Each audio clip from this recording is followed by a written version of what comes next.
Trade is under inspection naman. Ito kasi yung progress ng second character natin. Pero hindi kasi may update si Nightcrows regarding sa trading dito sa exchange. And good news kasi ang progress natin sa pag-advance natin into second class ay mabilis na. Kompleto na natin yung Morion, Seal of Advancement, Gold, at itong higher Seal of Advancement isa na lang. Within 2 to 3 days ay makukuha na natin siya. Yung objective natin for this video, ang pag-uusapan natin is paano nangyari yun, ba't ang bilis. Kahapon, kalahati pa yung Morion eh. Ngayon naman, kamusta na yung additional character natin? Yung farming, si Erleta, farming ng Sowa at Morion. Pag-uusapan na rin natin yung aking next objective pa na first minting natin sa next video at saka yung sa ating encashment. So, gagawin na rin natin yon o ating ipupush through na natin. So, welcome mga ka-F2P. This is day 34 natin as free to play dito sa Nightcrows.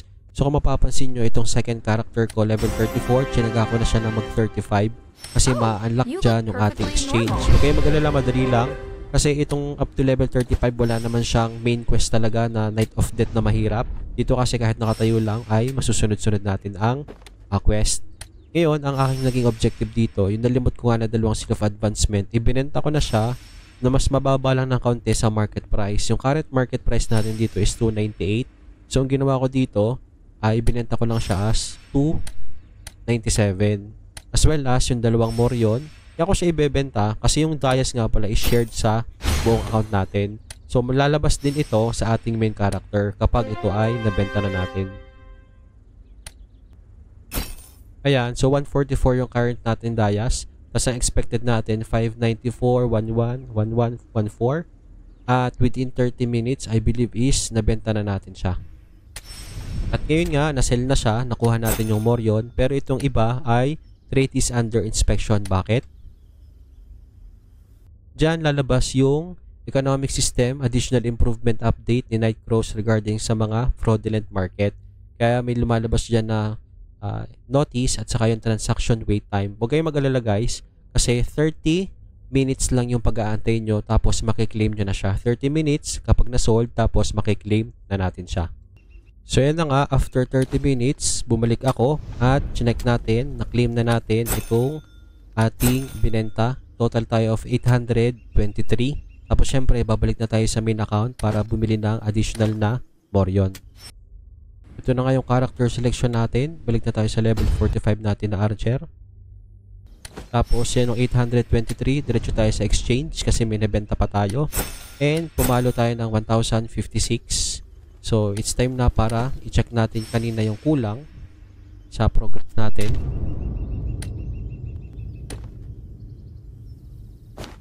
So, ito yun. Binili na natin ng Morion yung kulang.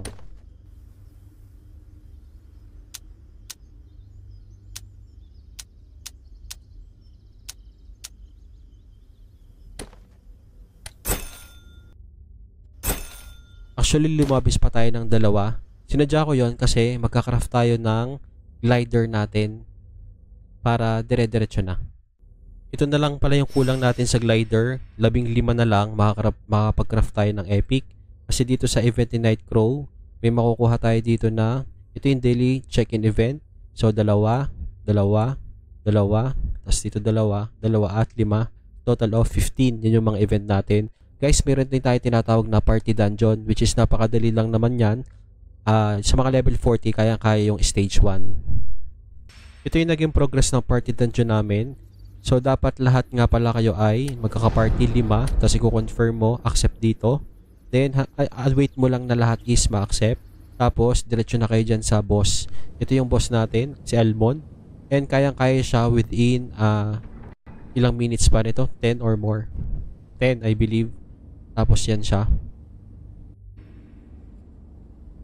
Kasi 10 yung times 10 yung buhay niya.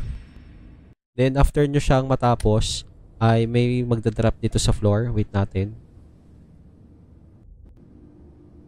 Matapos na to.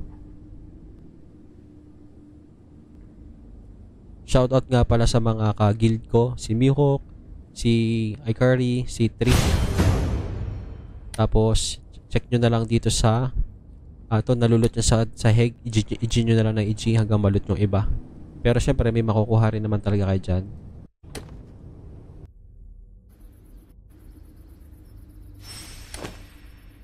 Ayan.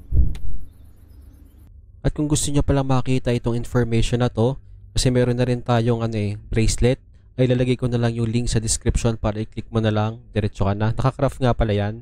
Tapos syempre, nakuha na natin itong ring natin. So sa mga panahon ito, gusto ko na lang siyang i-apps plus natin. Kahit simpleng plus lang.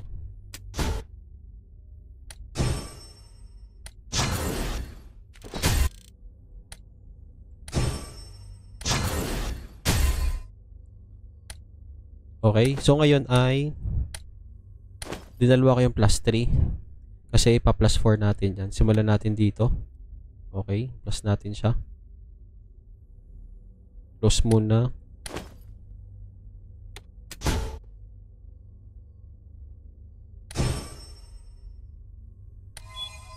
Bilang ako ng 4, 1, 2, 3, 4. Uy, basag. Yun lang. Basag agad. Okay, so ngayon ay dalawa pa to. Isang plus 3 at marami kasi ako kinraft. I-plus 4 na rin natin to pag nabasag. Mag-aantay na lang ako ng plus 4 ko pa kaya to. Sayang din kasi yung sige, baka naman pumasok. Okay? Yung suot na natin, ipa-plus na natin. Testing. Kahit plus 4.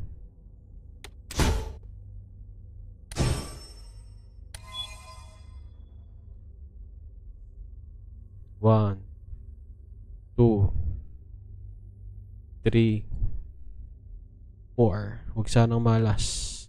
Yan na.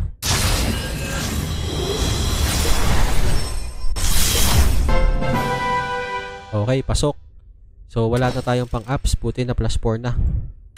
Thank you. So, ngayon, ang magiging panibago nating target after sa ating advancement sa next 2 to 3 days ay gagawa ulit tayo ng bagong character kasi gusto kong lubusin yung Land of Prosperity at saka itong Erleta Temple kasi mataas pa sa amin ngayon ang Seal of Advancement. Nakakakuha naman ako at yung Morion. Kasi bakit? Pag nakakuha ko nun, ibebenta ko, pasok sa main account yung Dayas at papasok na dun yung makapag-cash out tayo. Target ko kasi is 40 na Papyrus, Ancient Papyrus. Maka 40 tayo para maka-4 na beses tayo makapag-mint ng Papyrus. Dito kasi sa token tab, dito sa Papyrus, ayan, 10 per minting at gagastos ng 77 na Dayas. So gusto ko kasi 40 para 4 times ako makakagastos and 77 times 4, kulang-kulang 320. At yung presyo ngayon dito sa Phoenix Dex, itong Ancient Papyrus natin is 18.8. So mag-aapat niyan. Gusto ko nga sana ito yung mataas-taas. Itong sa gear, ayan, 48. Pero syempre, dun muna tayo sa attainable. Pansin nyo guys, itong tier, medyo bumababa na siya. 26.1 crore na lang. Kasi as per checking dito sa trading nila, kapag kasi na-break itong support, ito kasi yung support, itong isang ito hanggang dito. Pag na-break yung support niyan at gumuhit dito, dire-diretso sa pababa. Kasi yung resistance na tinatawag, ito, yung may mga common, ito si resistance dito at saka dito. Kapag kasi umakyat yan at nabasag yung resistance, sa pataas siya. Eh dito ngayon ay sa pababa siya. Yung presyo ng tier ngayon, syempre nakaka-apekto din talaga yung sa global market natin. Bukod pa rin syempre sa in-game activities. Kaya nung nakailan talaga pumalo na gantong kataas itong tier. So, swerte no kung nakabili sa dito pa sa baba, pataas. So, yun lang muna. Hopefully makapag-encash tayo at makagawa ng panibagong video regarding doon. So, this is day 34 ng ating Night Cross as F2P. Inare-record ko lang yung progress natin kasi darating talaga yung time na tatama rin na o mababawasan na rin talaga yung player ang Night Cross natin kasi nga matagal-tagal. Dumating na yun sa tagal ng panahon. Kaya habang hindi pa nalalaos at patuloy pa rin, wala pa nga sa mid-game ay nire-record ko lang yung ating progress. So yun lang, buyers, I'm out.